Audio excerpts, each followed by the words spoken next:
देश की सुरक्षा में समर्पित हैं। जैसे भवन की रक्षा में द्वार पर खड़ा चौकीदार रक्षा करता है, उसी प्रकार देश की रक्षा करने वाले हैं। समाज की रक्षा करने वाले भी समाज के पहरुए हैं, जो समाज की सुरक्षा व्यवस्था में संलग्न हैं। समाज में कोई बुराई कुरीति न आ जाए, समाज का कहीं अहित न हो जाए, समाज हमारी बिखर नहीं जाए, इस प्रकार की सेवा करने वाले भी महानुभाव हैं। हमें सबके प्रति आदर का भाव रखना चाहिए।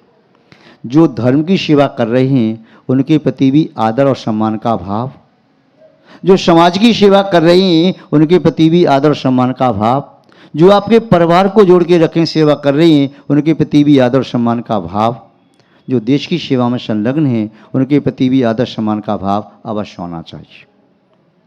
अपने कर्तव्यों का निष्ठा के साथ पालन करना वह भी एक पूजा है, एक धर्म है। जो अपने कर्तव्यों का निष्ठा के साथ पालन नहीं कर पाता है, चाहे कितना बड़ा वह अन्य कोई कार्य करे, किंतु निष्ठा नहीं अपने कर्तव्यों के प्रति, तो उनके वे कार्य प्राणहीन शरीर की तरह माने जाते हैं, विद्युतहीन विद्युत उपकरणों की तरह से माने जाते हैं, गंधहीन पुष्प की तरह से माने जाते हैं, मिठास से रहित पकवानों की तरह माने जाते हैं, और ज्योति से विहीन नेत्रों की तरह माने जाते हैं। इसलिए जो कोई भी आप कार्य कर रहे हैं उस कार्य को आत्मा की परमात्मा की साक्षी में निष्ठापूर्वक करो। भगवान की पूजा करते हैं, अभिषेक करते हैं, निष्ठापूर्वक करो। घर में कार्य कर रहे, सेवा करें, निष्ठापूर्वक करो। आजीविका कमा रहे, आप अपना चला रहे हैं, धन कमा रहे हैं, उसमें भी आपकी निष्ठा हो, ईमानदारी हो। महानुभाव, जैन श्रावकों के लिए 8 मूल गुण, 12 व्रत, जिन 5 व्रतों की चर्चा कल की, अणुव्रत, 4 और 7 शील व्रत हैं, उनका पालन करना चाहिए। भगवान महावीर स्वामी ने कर्तव्य की चोरी करना कहीं नहीं बताया, और कर्तव्य की चोरी करके कोई व्यक्ति महान आज तक बना नहीं। संघर्षों का सामना करके भी व्यक्ति हर्ष में जीवन जीता है। जिसका जीवन प्रारंभ में संघर्ष में रहता है उसका जीवन अंत में निस्संदेह हर्षमय होता है। महाराणा प्रताप ने चाहे भले ही जंगल में रह करके घास की रोटी खाई, मांस की बोटी नहीं खाई, जंगली पशुओं को नहीं खाया, घास की रोटी खाना स्वीकार किया। किंतु महाराणा प्रताप जीवन में कभी झुके नहीं, कभी हारे नहीं। अकबर उनसे कभी जीता नहीं और महाराणा प्रताप कभी हारे नहीं। तो जो अपने कर्तव्य पर निष्ठ रहता है, आप भी अपने कर्तव्य में निष्ठ रहो, ईमानदारी के साथ रहो, पर हित का भी ध्यान रखो। अपने स्वार्थ की सिद्धि के लिए दूसरों को कष्ट मत दो। भगवान महावीर स्वामी का सिद्धांत यही रहा है, जियो और जीने दो। यदि ये सिद्धांत आपके जीवन में रहेगा तो बहुत आगे पहुंचोगे। दूसरी बात अभी महानुभाव भरत जी ने कही कि चोरी करना, टैक्स की चोरी। जैन समाज के लोग टैक्स बहुत देते हैं और देना भी चाहिए। टैक्स अदा करने से व्यक्ति कोई गरीब नहीं हो जाता। जो भाग्य आपका है, जितना आपको प्राप्त होना है, टैक्स चुकाने के उपरांत भी आपको उतना मिलेगा, कम नहीं होगा।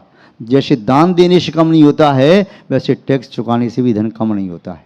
जो दान देते हैं, बिना शर्त के दान देते हैं, निस्वार्थ दान देते हैं, चाहे मंदिरों के लिए, मूर्तियों के लिए, अनुष्ठानों के लिए, जिनवाणी के लिए, या करुणा दान प्राणी मात्र के लिए देते हैं, उनका धन कभी कम नहीं होता, बढ़ता ही जाता है, बढ़ता ही जाता है। तो टैक्स की चोरी करने से अमीर व्यक्ति नहीं होता, पूरा टैक्स चुकाने से उसकी धन की वृद्धि निरंतर होती चली जाती है। महानुभाव, ये भी हमारा देश की सेवा में बहुत बड़ा कर्तव्य होगा। हम देश के प्रति ईमानदार बने, असत्य भाषण न करें, हम न कर्तव्य की चोरी करें, न धन की चोरी करें, न किसी प्रकार की चोरी करें। ये भी देश की सेवा में एक कर्तव्य होगा। हम शीलवत का पालन करें, कुछ संस्कारों को जीवन में न आने दें। कुछ संस्कार आने से पुनः पुनः हम पराधीन होते जाएंगे अनंत काल के लिए। जैसे भारत में कुरीति आ गई, फूट डालो राज करो, और राजा आपस में लड़े तो भारत गुलाम हो गया। ऐसी हमारे जीवन में यदि पाप रूपी राजा या कुसंस्कार डाल देता है तो पुनः पुनः हमारी आत्मा गुलाम होती चली जाती है। इसलिए अपनी आत्मा को कुसंस्कारों से बचाना है। तो ये तिरंगा ध्वज जिसका मध्य भाग धवल है, चित्त की विशुद्धि का प्रतीक है, सामायिक का प्रतीक है, धर्म ध्यान का प्रतीक है, शुक्ल लेशा का प्रतीक है, और जिस विशुद्धि के साथ ही धर्म चक्र का परिवर्तन संभव है। और उसके ऊपर वह केसरिया वस्त्र, यह सादगी, अहिंसा, शांति, एकता इत्यादि का संदेश देने वाला है। यह ध्वज देख करके अपने कर्तव्यों का सदा सदा स्मरण करते रहना चाहिए, और कर्तव्यों का स्मरण करने वाला व्यक्ति कर्तव्य का पालन भी कर सकता है, और कर्तव्य का पालन करने वाला व्यक्ति एक आदर्श पुरुष माना जाता है। उसके माध्यम से स्वयं का और दूसरों का जीवन सुखद बनता है। आज राष्ट्रीय पर्व पर हम इतना ही कहना चाहेंगे, राष्ट्र की सेवा करना भी प्रत्येक नागरिक का कर्तव्य है, धर्म है। राष्ट्र की रक्षा करना भी एक धर्म है, एक कर्तव्य है। राष्ट्र है तो हम हैं तो हमारा धर्म है। राष्ट्र ही नहीं तो न हम हैं, न हमारा धर्म है, न हमारी संस्कृति है, न हमारी सभ्यता है। इसलिए राष्ट्र के प्रति सभी को अपने कर्तव्यों का निष्ठा के साथ पालन करना चाहिए। और स्वतंत्रता संग्राम में जिन्होंने अपने प्राणों की आहुति दी, बलिदान दिया, शहीद हुए, उसमें बिना किसी भेदभाव के हर जाति, हर कौम, हर संप्रदाय के व्यक्तियों ने भी अपनी आहुति दी। स्वतंत्रता संग्राम में जैनों का योगदान डॉक्टर कपूरचंद जी खतौली और लिखी पुस्तक ज्योति और कपूरचंद जी ने, उसे पढ़ना चाहिए।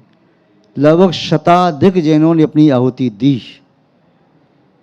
ग्वालियर की घटना, सागर की घटना, कहाँ की घटना, हाँसी की घटना, जैन को टांग दिया था, लटका दिया, फांसी पर लटके रहे 3 दिन तक। कितने लोगों ने जेल में जाकर के आंदोलन किया। पूज्य आचार्य श्री विद्यानंद जी महाराज ने भी परतंत्र भारत में ही स्वतंत्रता के पहले 1947 15 अगस्त के पहले उनके अंदर भी जुनून था भारत को स्वतंत्र कराने का। एक पेड़ पर जाकर के 4 लड़कों के साथ चौराहे पर तिरंगा झंडा फहरा दिया था। उनमें भी जुनून था। जब भारत स्वतंत्र हो गया तब उन्होंने दीक्षा लेकर के आत्मा को स्वतंत्र करने का संकल्प लिया।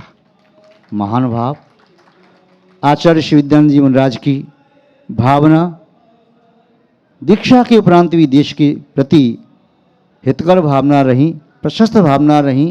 उन्होंने शीर्षस्थ राजनेताओं को समय समय पर निर्देश दिया, समय समय पर मार्गदर्शन किया और शांति के सूत्र दिए।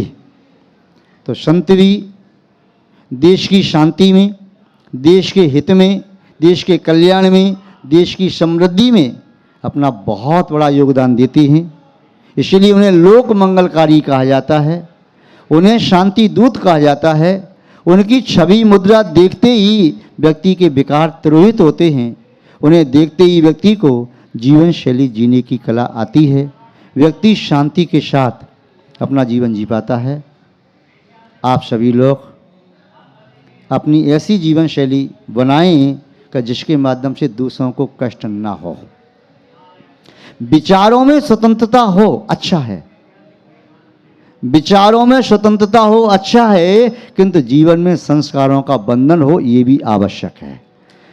गाड़ी का पहिया चले, अपनी गति से चले, स्पीड से चले, कोई बात नहीं है, किंतु गाड़ी का पहिया, रथ का पहिया वोल्ट से कसा हुआ हो, अन्यथा वह गाड़ी को चला नहीं पाएगा, वह गाड़ी का एक्सीडेंट हो जाएगा, दुर्घटना होगी। इसलिए हमारा जीवन विचार करने के लिए स्वतंत्र है। खूब विचार करो, स्वतंत्रता से करो, किंतु उन विचारों पर एक ऐसा अंकुश होना चाहिए जैसे हाथी पर अंकुश होता है, घोड़े की लगाम होती है, अन्यथा उच्छृंखल तो देश का पतन करने में निमित्त बनता है। हम विचार करें, स्वतंत्रता से विचार करें, खूब बड़े बड़े विचार करें, उच्च विचार रखें, किंतु विचारों पर सुसंस्कार का, भारतीय संस्कृति का, सभ्यता का एक अंकुश होना आवश्यक है। यदि ये रहेगा तो हमारे विचार देशोन्नति में कारक बनेंगे, देश के विकास में कारण बनेंगे। देश का विकास हो, देश की उन्नति हो, देश की समृद्धि, देश की गौरव गरिमा निस दिन वृद्धि को प्राप्त होती रहे, ऐसी हम भावना रखते हैं। और इसी भावना के साथ देश के प्रत्येक नागरिक को, प्रत्येक राष्ट्रभक्त को हम अंतःकरण से, आत्मा से बहुत बहुत आशीर्वाद देते हैं और देशोन्नति की भावना भाते हैं। और ये भी भावना भाते हैं कि संसार का प्रत्येक प्राणी अपने कर्तव्यों का निष्ठा के साथ पालन करे, अहिंसात्मक जीवन शैली को जिए। यही शाश्वत श्रेय मार्ग है। आप सबका मंगल हो, शुभ हो, कल्याण हो। इसी के साथ हम अपनी शब्द श्रृंखला को विराम देते हैं। जय बोलिए श्री शांतनाथ भगवान की, द्वादशांग जनवाणी माता की। उपस्थित पुण्यात्मा महानुभाव, आचार्य भगवान शिवकोटि मुंडाई द्वारा विरचित रत्नमाला ग्रंथ यहाँ पर वाचना के लिए शास्त्र गद्दी पर विराजित है, उसकी वाचना यहाँ पर देख रहे हैं। वाचना के अंतर्गत शावकों के 12 व्रतों की चर्चा चल रही है कि शावक को 12 व्रतों का पालन करना चाहिए। 5 अनुव्रत, 3 गुणव्रत, 4 शिक्षाव्रत। 5 अनुव्रत का स्वरूप यहाँ पर सामान्यतया देखा।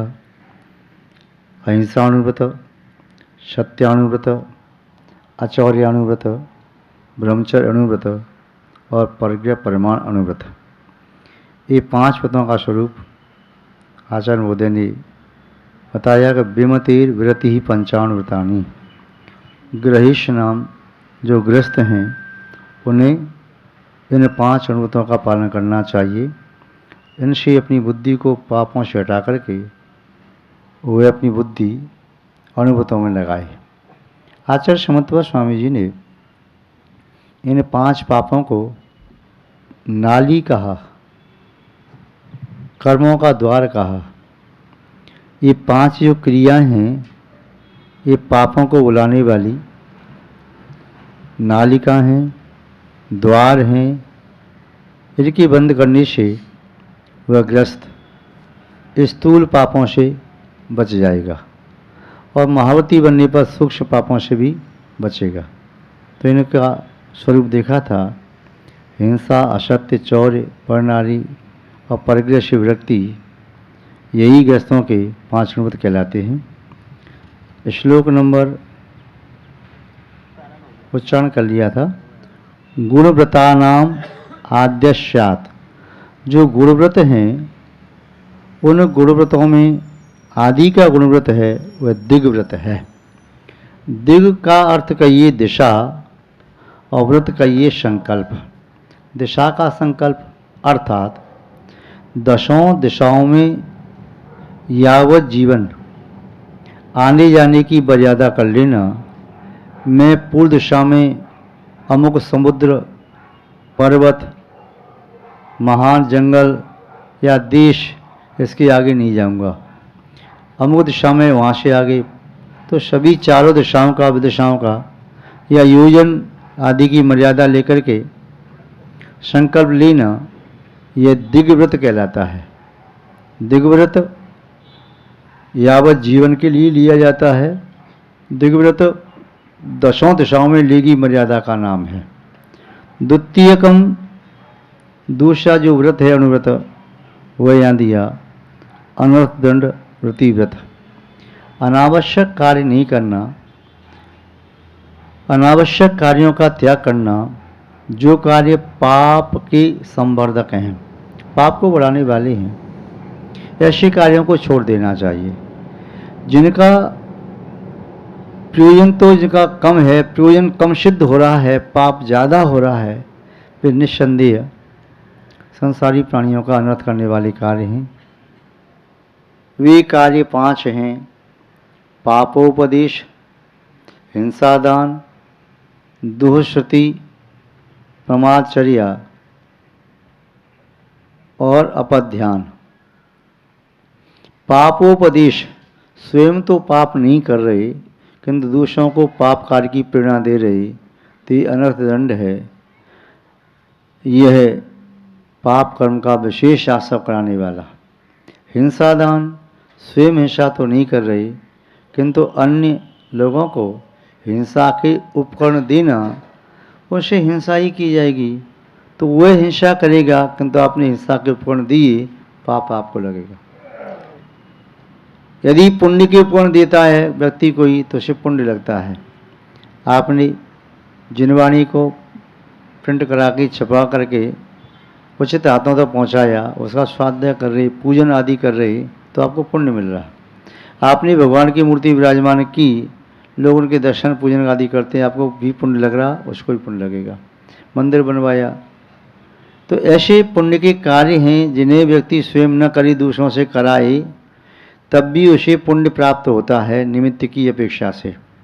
इसी तरह पाप का भी उसे फल प्राप्त होता है कि वह व्यक्ति स्वयं उस कार्य को नहीं कर रहा है कि दूसरों को उसके लिए रास्ता दे रहा है पाप करने के लिए, तो निमित्त की अपेक्षा से वह भी पापी कहलाता है। तो पापोपदेश, हिंसा दान, दुष्श्रुति, दुष्श्रुति होता है खोटे शास्त्रों का स्वाध्याय करना, सुत के शब्दों का दुरुपयोग करना, यह दुष्श्रुति है। शास्त्र की बात को स्वीकार नहीं करना, शास्त्र का उल्लंघन करना, अपने मन की बात को शास्त्र से बढ़ा करके कहना, शास्त्र की बात का अपमान, अवहेलना, अविनय, ये सब पाप के कारण हैं। तो जो धर्मात्मा होता है वह कहता है मेरा कुछ भी नहीं, मैं तो शास्त्र के अनुसार चलूँगा। किंतु जो व्यक्ति हठाग्रही और मानी होता है वह कहता है शास्त्र क्या कहते हैं, शास्त्र का मैं नहीं मानता, मैं तो अपने मन की बात मानता हूँ। तो इस प्रकार से खोटा उपदेश देने वाला दुष्श्रुति है या खोटा शास्त्र पढ़ना। अपध्यान, खोटा ध्यान, खोटा ध्यान करने से किसी का अनिष्टकारी आप सोच रहे हो, इष्ट वियोग, अनिष्ट संयोग, पीड़ा, चिंतन, निदान आदि किसी दूसरे के बारे में गलत आपके विचार आ रहे हैं, तो यह आपका अपध्यान है, खोटा ध्यान है।